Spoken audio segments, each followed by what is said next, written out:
বন্ধুরা, আজ আপনারা আছেন শ্রীর সাথে।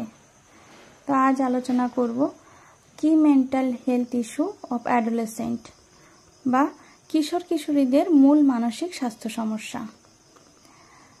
তো অ্যাডোলেসেন্ট এজ হলো বিকাশের একটি স্বতন্ত্র সময়কাল। এই সময়টা কিন্তু ভীষণ ইম্পর্ট্যান্ট একটা সময়। অ্যাডোলেসেন্টদের মধ্যে এই সময় physical, mental, hormonal, emotional, cognitive ও বিহেভিয়ারের বিভিন্ন রকম কিন্তু চেঞ্জ আসে। এই সময় যাদের দুর্বল মানসিক স্বাস্থ্য বা পুয়ার মেন্টাল হেলথ থাকে, সেই সমস্ত কিশোর কিশোরী ছেলে মেয়ে বা অ্যাডোলেসেন্টদের স্বাস্থ্য এবং বিকাশে কিন্তু গুরুত্বপূর্ণ একটা প্রভাব ফেলতে পারে। পুয়ার মেন্টাল হেলথ যে সমস্ত কিশোর কিশোরীদের থাকে, তারা প্রতিকূল সামাজিক পরিস্থিতির দিকে অগ্রসর হতে থাকে। এর ফলে বিভিন্ন রকম ডিসঅর্ডার, অপরাধমূলক আচরণের ক্রমবর্ধমানতা, স্কুল ড্রপ আউট, অবৈধ বা তামাক জাতীয় পদার্থের উচ্চ সেবনের প্রবণতা, কৈশোর গর্ভাবস্থা প্রভৃতি দেখা যায়। তবে গুড মেন্টাল হেলথ যে সমস্ত অ্যাডোলেসেন্ট এজ গ্রুপদের মধ্যে থাকে বা কিশোর কিশোরীদের মধ্যে থাকে, তাদের কিন্তু হেলদি ডেভেলপমেন্টের দিকে বিশেষ সহায়তা করে। বিভিন্ন social skills, problem solving skills বা সমস্যা সমাধানের দক্ষতা এবং সেলফ কনফিডেন্স যদি অ্যাডোলেসেন্টদের মধ্যে গ্রো করা যায়, তাহলে তারা বিভিন্ন মানসিক স্বাস্থ্য সমস্যা কাটিয়ে উঠতে পারবে। তবে মানসিক স্বাস্থ্য সমস্যা শনাক্ত করা এবং কাটিয়ে উঠতে পারা কিন্তু সহজ বিষয় নয়। যতটা সহজভাবে আমরা বিষয়টা দেখি, ততখানি সহজ কিন্তু মোটেও নয়। তবে প্রাথমিকভাবে মানসিক স্বাস্থ্য সমস্যা শনাক্ত করার দক্ষতা যেহেতু একজন দক্ষ কাউন্সিলরের থাকে বা একজন ট্রেন্ড কাউন্সিলরের থাকে, সেহেতু একজন অ্যাডোলেসেন্ট ছেলে বা মেয়ের মধ্যে যদি যে কোনো ধরনের সমস্যাযুক্ত ব্যবহার, আচরণ বিধি বা কার্যকলাপ পরিলক্ষিত হয়, তাহলে সেক্ষেত্রে অবশ্যই তার বাবা বা মা তাকে কাউন্সিলরের কাছে আনবেন এবং এই বিষয়টা যত দ্রুত হবে, ততই কিন্তু একজন কিশোর বা কিশোরীকে সমস্যামুক্ত একটা জীবন দেওয়া যাবে। এবং যখন কাউন্সিলরের কাছে একজন বাবা মা নিয়ে আসবেন কোনো তার সন্তানকে বা সন্ততিকে, তখন কাউন্সেলিং বা মানসিক ব্যাধি শনাক্ত করার পরে কাউন্সিলর কি করবেন, যে বিভিন্ন থেরাপির মাধ্যমে ক্লায়েন্টের ইতিবাচক মনোভাবের উদ্ভাবন করবেন ও স্বাস্থ্যকর জীবনযাপনের দিকে তাকে অগ্রসর করে তুলবেন বা তোলার চেষ্টা করবেন। তো এখন অ্যাডোলেসেন্ট এজের মধ্যে যে মূল যেসব বিষয়গুলো বা মূল যে উদ্বেগের বিষয় বা কনসার্ন, সেই সবগুলো নিয়ে একটু আলোচনা করা যাক।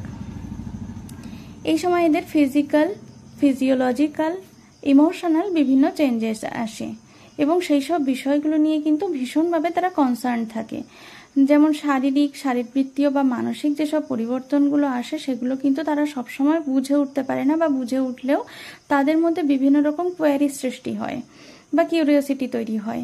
সেই জন্য তারা কিন্তু এইসব বিষয়গুলো নিয়ে বেশ কনসার্ন থাকে। ইমোশনাল রিয়াকশন অ্যান্ড কন্ট্রোল তারা ঠিকঠাক করে উঠতে পারে না, তার ফলেও ভীষণ একটা সমস্যার জায়গা তৈরি করে। থার্ড আসি কনফ্লিক্টস। এই কনফ্লিক্টটা কী জন্য হয় বা দ্বন্দ্ব কী জন্য হয়? রিলেশনশিপ এবং সোশ্যাল যে ব্যাপারগুলো, যেমন তারা বিভিন্ন সোশ্যাল যেসব অনেক রিলেশন থাকে, যেমন হতে পারে আত্মীয় স্বজনের মধ্যে রিলেশন, বন্ধু বান্ধবদের মধ্যে রিলেশন বা অন্য যে কোনো টাইপের রিলেশনের মধ্যে তাদের একটা দ্বন্দ্ব তৈরি হয়। তো ফোর্থ নাম্বার হলো আইডেন্টিটি ইস্যু। এই আইডেন্টিটি ইস্যু কেমন? যে আইডেন্টিটি ইস্যু হলো প্রত্যেক যে অ্যাডোলেসেন্ট কিশোর কিশোরীরা থাকে, তাদের মধ্যে একটা নিজস্ব সত্তা কাজ করে, যে আমি কে, আমার একটা আলাদা পরিচয় বা আমাকে আলাদা করে কেউ চিনুক, সেই যে বিষয়টা, সেই বিষয়টাই কিন্তু এরা ভীষণভাবে কনসার্ন থাকে। ইন্ডিপেন্ডেন্স বা রেসপন্সিবিলিটি, এই সময় তাদের মধ্যে একটা রেসপন্সিবিলিটি বোধ অনেক সময় দেখা যায়, ভীষণভাবে তারা ইন্ডিপেন্ডেন্স হওয়ার যে প্রবণতাটা, সেটা অনেক বেড়ে যায়। তাদের মধ্যে বিভিন্ন রকম কনফিউশন ক্রিয়েট হয় সেক্স বিষয়ে। এটা একটা মারাত্মক প্রবলেমের জায়গা বা ভীষণভাবে তাদেরকে কিন্তু উদ্বেগের বিষয়। তো সেক্ষেত্রে এদের ক্লিয়ার করা, কনফিউশন ক্লিয়ার করা কিন্তু ভীষণ প্রয়োজন। আরেকটা বিষয় হলো খুব important, their roles and responsibility at social level, বা সামাজিক স্তরে তাদের বিভিন্ন যে ভূমিকা বা দায়িত্ব আছে সেগুলো সম্পর্কে তাদের ওয়াকিবহাল করা বা সচেতন করে দেওয়া। তো প্রধান যে মেন্টাল হেলথ ইস্যুসগুলো আছে অ্যাডোলেসেন্ট এজের মধ্যে, তাদের মধ্যে অন্যতম হলো 5টা টাইপের মানসিক চাপ বা অন্য কিছু যে সমস্যাগুলো আছে, সেটা হচ্ছে 5 টাইপস।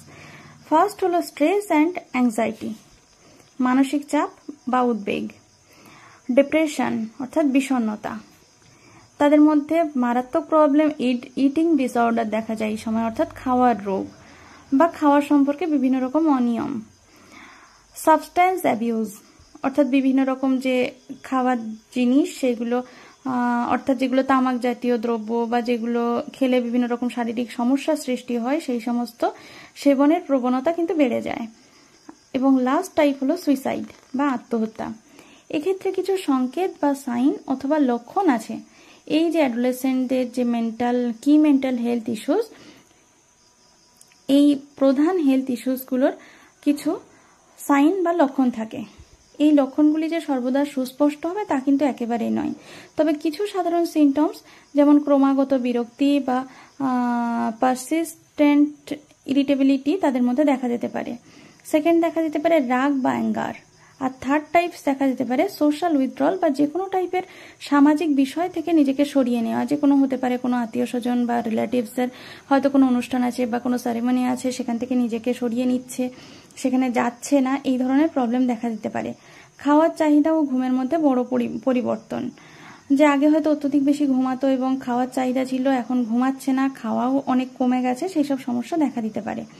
তো মানসিক স্বাস্থ্য ব্যাধি অ্যাডোলেসেন্ট ছেলে মেয়েদের বা স্কুল গোয়িং ক্লায়েন্টের স্বাভাবিক কর্মক্ষমতা ব্যাহত করতে পারে, যে কোনো ধরনের রিলেশনশিপের ক্ষতি করতে পারে, এমনকি আত্মহত্যার দিকেও কিন্তু নিয়ে যেতে পারে।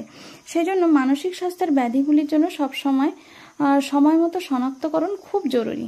বিশেষত যদি লক্ষণগুলি উপস্থিত হওয়ার পরেই চিকিৎসা শুরু হয়, তাহলে কিশোর কিশোরীদের জীবনে মানসিক ব্যাধির প্রবণতা বা প্রভাব কমতে পারে বা কমাতে সাহায্য করতে পারেন একজন কাউন্সিলর।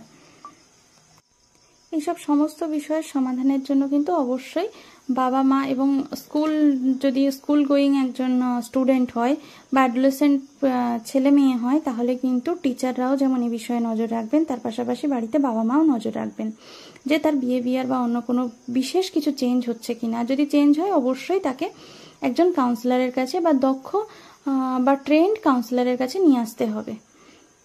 তো major categories of mental health issue কি কি দেখা দিতে পারে, তার মধ্যে বিহেভিয়ারাল ডিসঅর্ডার দেখা দিতে পারে বা আচরণগত ত্রুটি। যেমন আচরণগত ত্রুটির মধ্যে কি দেখা দিতে পারে, সে হয়তো আগে পড়াশোনা খুব ভালো করতো, এখন তার মনোযোগের ভীষণভাবে ঘাটতি দেখা দিচ্ছে।